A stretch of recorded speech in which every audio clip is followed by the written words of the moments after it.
ఓం శ్రీ గురుభ్యో నమః. ఓం శ్రీ మాత్రే నమః. శని శని గ్రహము చాలామంది కూడా ఎల్నాటి శని ఎల్నాటి శని అంటే ఏంటంటే ఏదైతే రాశిలో ఉంటారో వాళ్ళకి జన్మశని, ద్వితీయ స్థానంలో వాళ్ళ రాశి నుంచి ద్వితీయ స్థానంలో శని ఉంటే దాన్ని దాన్ని కూడా ఎల్నాటి శని అంటారు. అంటే ఏదైనా రాశిలో వాళ్ళ రాశిలో జన్మంలో ఉన్న ద్వితీయంలో ఉన్న వ్యయస్థానమైన 12వ స్థానంలో ఉంటే దాన్ని ఎల్నాటి శని అంటారు. వాళ్ళ రాశి దగ్గర నుంచి మనకి 8వ స్థానంలో ఉంటే అష్టమ శని, 4వ స్థానంలో ఉంటే అర్ధాష్టమ శని, అలానే 10వ స్థానంలో ఉంటే కంటక శని, పొంగు శని అంటారు. శని ఏంది?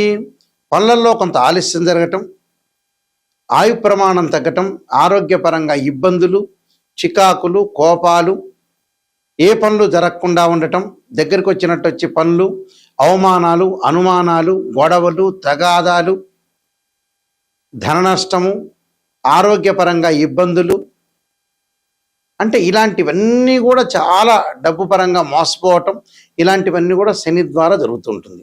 అంటే శనిగ్రహం అనేది మన జాతకంలో బాగలేకపోయినా, గోచారీత్యా బాగలేకపోయినా ఇలాంటివన్నీ జరుగుతాయి. ఇప్పుడు శనిగ్రహము ప్రత్యేకంగా బుధుడి నక్షత్రంలోకి రాబోతుంది. అంటే శని మీనరాశిలో ఉన్నారు. మీనరాశిలో మే 17వ తారీఖు నుంచి శని రేవతి నక్షత్రమైన బుధుడి యొక్క నక్షత్రంలో ఉంటాడు. ఎప్పటి వరకు ఉంటాడు అంటే జూలై 27 వరకు ఉంటాడు. అంటే మే 15 నుంచి జూలై 27 వరకు శని రేవతి నక్షత్రమైన బుధుడి నక్షత్రంలో ఉండటం వల్ల ద్వాదశ రాశుల వాళ్ళకి ఎలాంటి ఫలితాలు జరగబోతున్నాయి అంటే శని బుధుడు మిత్రులు. అంటే ఒకళ్ళు శని గ్రహానికి బుధుడు మిత్రుడు అయితే బుధుడికి శని సముడు అవుతారు. అంటే టోటల్గా ఇద్దరు కూడా మిత్రగ్రహాలే అని అర్థం.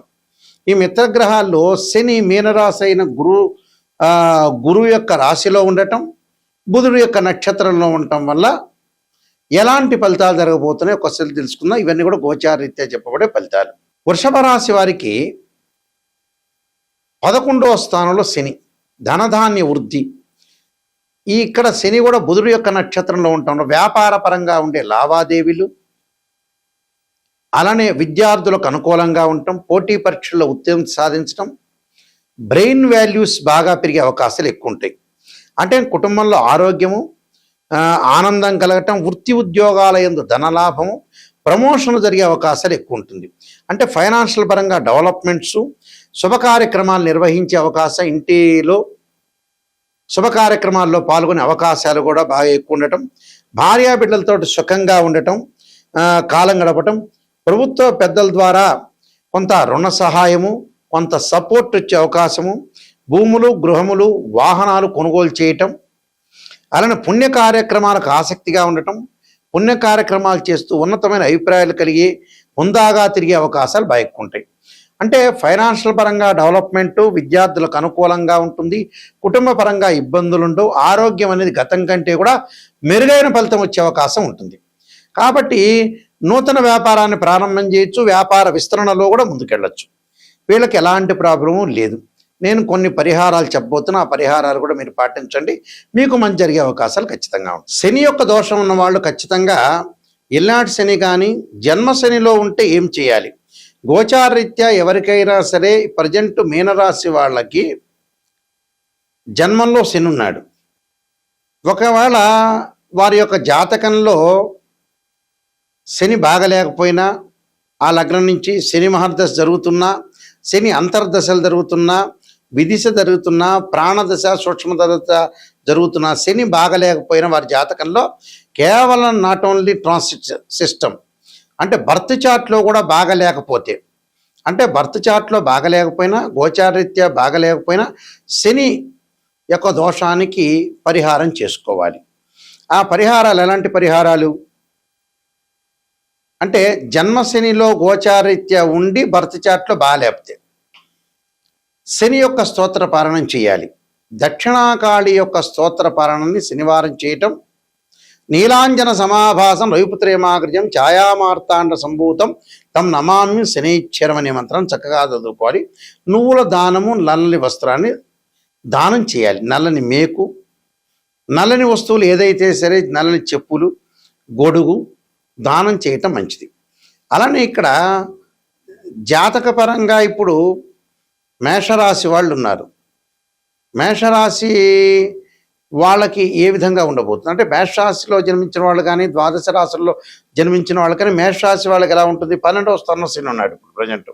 12వ స్థానంలో శని ఉంటే ఎలాంటి పరిహారం చేసుకోవాలి అంటే, వాళ్ళు తప్పకుండా నల్లని ద్రాక్షారసంతో శనికి అభిషేకం చేయాలి. నీలాంజన సమాభాసం రవిపుత్రమాగ్రజం ఛాయామార్తాండ సంభూతం తం నమామి శనైశ్చరమని నల్లని ద్రాక్షారసంతో అభిషేకం చేయాలి. చేయటం వల్ల శని యొక్క దోషం పోతుంది. అలానే కుంభరాశి వాళ్ళకి ద్వితీయ స్థానంలో శని ఉన్నాడు. కుంభరాశి వాళ్ళకి ద్వితీయ స్థానంలో శని ఉంటే ఏం చేయాలి అంటే, శని జపం చేయటం, శనీశ్వరుడు యొక్క తిలలతో హోమం చేయాలి.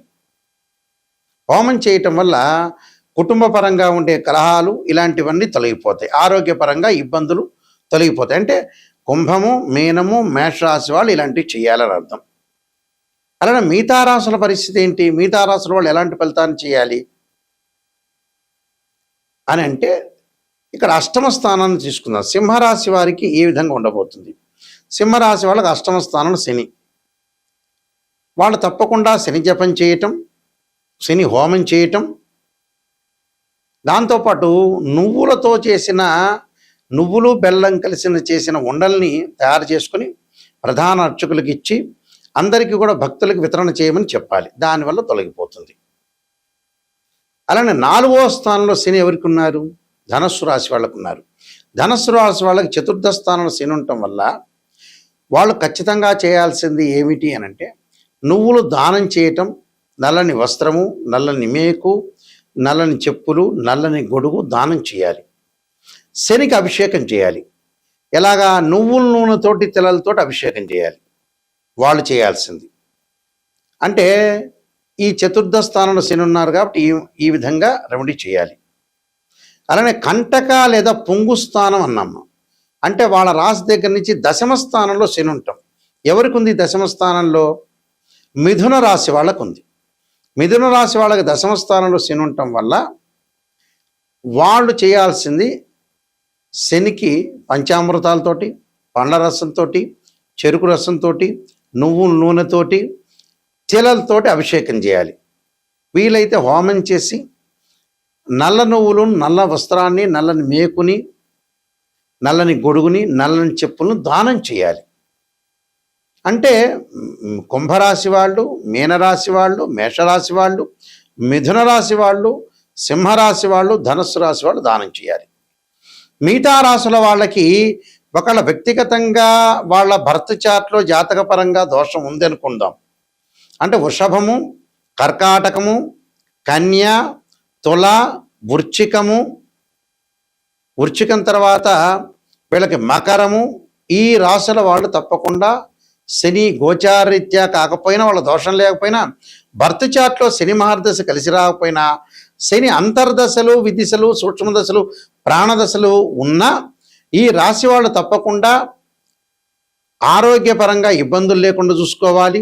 శని జపము, శని హోమము, నల్లని ద్రాక్షారసంతో అభిషేకము, నువ్వులతోటి, తిలలతోటి అభిషేకము, అలానే నువ్వులతో చేసిన ఉండలు, బెల్లం కలిపిన ఉండలు తయారు చేసుకుని ప్రధాన అర్చకులకు ఇచ్చి వితరణ చేయమని చెప్పాలి. అలానే ప్రతిరోజు కూడా శనివారం రోజున నీలాంజన సమాభాసం రవిపుత్రమాగ్రజం ఛాయామార్తాండ సంభూతం తం నమామి శనైశ్చర మంత్రంతో పాటు శనికి అధిదేవతల ప్రత్యదేవత అంతరిక్ష దేవత దక్షిణకాళి స్తోత్రాన్ని పారాయణం చేయాలి. అంటే ఆ పారాయణం చేయటం వల్ల మనకి మంచి జరిగే అవకాశాలు ఎక్కువ ఉంటాయి. అలానే ఆరోగ్యపరంగా ఇబ్బందులు కలుగుతున్న వాళ్ళు శరీరే జర్జరీభూతే వ్యాధిగ్రస్తే కళేబరి ఔషధం జాహ్నవీతోయం వైద్యో నారాయణ హరి మంత్రాన్ని చక్కగా చదువుకోవాలి. ఈ నియమాలు ఇవి పాటించండి. శనివారం రోజున ఉపవాసం చేయండి. వెంకటేశ్వర స్వామిని ఆరాధన చేయండి. వెంకటేశ్వర స్వామిని బియ్యపిండితో 2 దీపాలు పెట్టి చక్కగా ఆవు నెయ్యి వేయండి. ఆవు నెయ్యి వేసి 2 ఒత్తులు వేసి దీపారాధన చేయండి. దీపారాధన చేయటం వల్ల మనకు మంచి జరిగే అవకాశాలు ఉంటాయి. నేను కాలసర్పయోగము, కాలసర్పయోగ చంద్రిక, రాహుకేతులు, ఛాయాగ్రహాలు, బృహత్పరిహార సింధు, జాతక చంద్రిక, వివాహ మార్తాండము, స్వప్నశాస్త్ర ఫలదీపిక, పుత్ర గణపతి వ్రతము, సర్వదేవతా గోత్రులు పార్ట్ 1 పార్ట్ 2, అలానే నవగ్రహ దోషాలు పోవడానికి దశమహావిద్యల అమ్మవారి యొక్క పారణము, ప్రొడక్షన్ ఆఫ్ ఆస్ట్రాలజీ, ఇలాంటి నెంబర్ ఆఫ్ ఆస్ట్రాలజీ బుక్స్ రాశాను. ఇవన్నీ కూడా రాజమండ్రి మోహన్ పబ్లికేషన్ దొరుకుతాయి, మా దగ్గర కూడా దొరుకుతాయి. జీవితంలో ఎప్పుడైనా సరే జాతకం తెలుసుకునేటప్పుడు నెగిటివ్ని ఫస్ట్ తెలుసుకోవాలి. నెగిటివ్ని తెలుసుకున్న తర్వాత నెగిటివ్ని మనం పాజిటివ్ చేసుకోవటం ఎలా అనేది ఆలోచన చేసి మనం ముందుకెళ్ళాలి. ఊరికే జాతకం చూపించుకున్నాం, ఏదో మమ్మల్ని పొగిడారా లేదా, మమ్మల్ని బ్రహ్మాండంగా అద్భుతంగా ఈ ఆస్ట్రాలజర్ పొగిడారని ఆలోచన చేయొద్దండి. నెగిటివ్ను తెలుసుకోవాలి. ఫస్ట్ మీలో పొగిడేది అవసరం లేదు, మీరు బాగున్నారంటే బాగున్నారే, కానీ మీ లోపం ఎక్కడుంది, లోపం ఎక్కడ జరుగుతుంది, ఆ లోపాన్ని మనం ఎలా సవరణ చేయాలి, ఏ దశలో బాగుంటుంది, ఏ దశలో అంతర్దశలో బాగుండబోతుందా, అసలు లైఫ్ లాంగ్ బాగుండకపోతుందా అనే దాన్ని బట్టే జాతకం అనేది ఉంటుంది. నెగిటివ్ను మనం తెలుసుకుంటే పాజిటివ్ అవుతుంది. అలానే ఇక్కడ కేవలం రాశిచక్రమే కాదు, సంతానం కలగట్లేదు అంటే ఒక మనిషికి రాశిచక్రాన్ని చూడాలి, భావచక్రాన్ని చూడాలి, సప్తమాంశ చక్రాన్ని చూడాలి. ఒక వృత్తిపరంగా ఇబ్బందులు కలుగుతుంది అని అంటే రాశిచక్రం చూడాలి, దశమాంశ చక్రం చూడాలి, భావచక్రం చూడాలి, దశలు అంతర్దశలు. ఒక అమ్మాయికి కానీ అబ్బాయికి కానీ వివాహం జరగలేదంటే రాశిచక్రము, నవాంశం, భావచక్రం, అలానే మనకి దశలో అంతర్దశ, ఇవన్నీ కూడా డివిజనబుల్ చార్ట్స్ అంటారు. మ్యాథమెటికల్ క్యాలిక్యులేషన్ వేసి డివిజనబుల్ చార్ట్స్లో మనం చూడాలి. అలానే ద్వాదశ భావాలను అనాలిసిస్ చేయాలి. తనుభావానికి రవేధిపతి, ద్వితీయ భావానికి గురువు, తృతీయ భావానికి కుజుడు, చతుర్థ భావానికి చంద్రుడు, పంచమ భావానికి గురువు, సోదర భావానికి కుజుడు, అలానే ఇక్కడ ఏదైతే సప్తమ భావానికి శుక్రుడు, ఇలాంటి ద్వాదశ భావాలు అంటే ద్వాదశ భావాధిపతులు వేరు, రాస్యాధిపతులు వేరు, ఆ గడిలో ఉన్న గ్రహము వేరు. భావాధిపతి అంటే ఎప్పుడైనా సరే ఓనర్ అని అర్థం. రాస్యాధిపతి అంటే బిల్డరు, బిల్డింగ్ కట్టించినవాడు. అలానే ఆ గ్రహం దానిలో ఉందంటే రెంటుగా ఆ వ్యక్తి ఆ గ్రహం ఉన్నట్టు అర్థం. అంటే రెంట్ అంటే ఆ గ్రహం మారిపోతూ ఉంటుంది గోచారరీత్యా. కాబట్టి ఏదైనా బర్త్ చార్ట్కి ట్రాన్సిట్ సిస్టానికి 2 తేడాలు ఉంటాయి. ట్రాన్సిట్ సిస్టమ్ ఎప్పుడు కూడా 20% జాగ్రత్తలు, సూచనలు, ఈ నెలలో ఎలా జారుతుండాలి, ఎప్పుడు ఎలా జారుతుండాలి, సూచనలు, గోచారం. బర్త్ చార్ట్ అంటే ఏమిటి, జీవితంలో ఒక చెట్టుకు వేళ్ళు ఉంటాయి చూసారా, ఆ వేళ్ళు బర్త్ చార్ట్. ఆ వేళ్ల పైన కాండం ఉంటుంది, కాండం కొమ్మలు ఉంటాయి, ఆ కొమ్మల దగ్గర ఆకులు ఉంటాయి, ఆకులు అనేవి గోచారం. ఆకులు అంటే ఏంటి, రైన్ సీజన్లో వస్తాయి, వింటర్ సీజన్లో అలానే ఉంటాయి, సమ్మర్ సీజన్లో కిందకి రాలిపోతుంటాయి.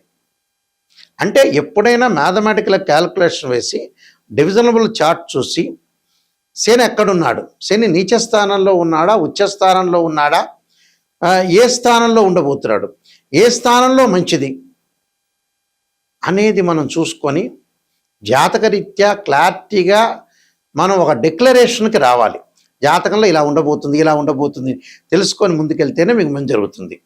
అందువల్ల www.nayakanti.com కానీ .in కానీ చూడండి. స్క్రీన్ మీద స్క్రోలింగ్ అవుతున్న నెంబర్ నా దగ్గరికే వస్తుంది, నేనే మాట్లాడతాను, కన్సల్ట్ చేస్తాను. అందువల్ల ప్రతి విషయాన్ని కూడా కూలంకషంగా తెలుసుకోండి. నిజంగా తెలుసుకోవాల్సిన వాళ్ళు నెగిటివ్ తెలుసుకోవాలి, తెలుసుకుంటేనే మీకు మంచి జరిగే అవకాశం ఉంది. ఎవరైనా సరే నాకు ఫోన్ చేసేవాళ్ళు డాక్టర్ నాయకంటి మల్లికార్జున శర్మ ద్వారా బాగుపడాలి, నెగిటివ్ కూడా నేను తెలుసుకోవాలి, నిజాన్ని తెలుసుకోవాలి, సత్యాన్ని తెలుసుకోవాల్సిన వ్యక్తులు మాత్రమే నాకు ఫోన్ చేయండి. నా ద్వారా బాగుపడే వ్యక్తులు మాత్రమే నాకు ఫోన్ చేయండి దయచేసి. బాగుపడద్దు, పొగడండి అంటే వేరే జ్యోతిష్యుని సంప్రదించుకోండి. అదే క్లారిటీ నేను చెప్పేది మీకు. అందువల్ల జాతకాన్ని క్లియర్గా తెలుసుకుంటేనే మీకు మంచిది. లేకపోతే ఊరికే మీ టైం వేస్ట్, మీరు అడగటము వేస్ట్ అవుతుంది. అందువల్ల ఖచ్చితంగా ఇలాంటివన్నీ తెలుసుకోండి. ఒక అవగాహనకి రావాలి, ప్రజలైనా కూడా ఒక అవగాహనకి రావాలి. నిజాన్ని తెలుసుకోవడం చాలా మంచిది. నిజం అనేది నిప్పు లాంటిది. మీ అందరికీ కూడా పరమేశ్వరుడు యొక్క కరుణాకటాక్షం ఉండాలని ఆశిస్తూ సర్వే జనా సుఖినో భవంతు.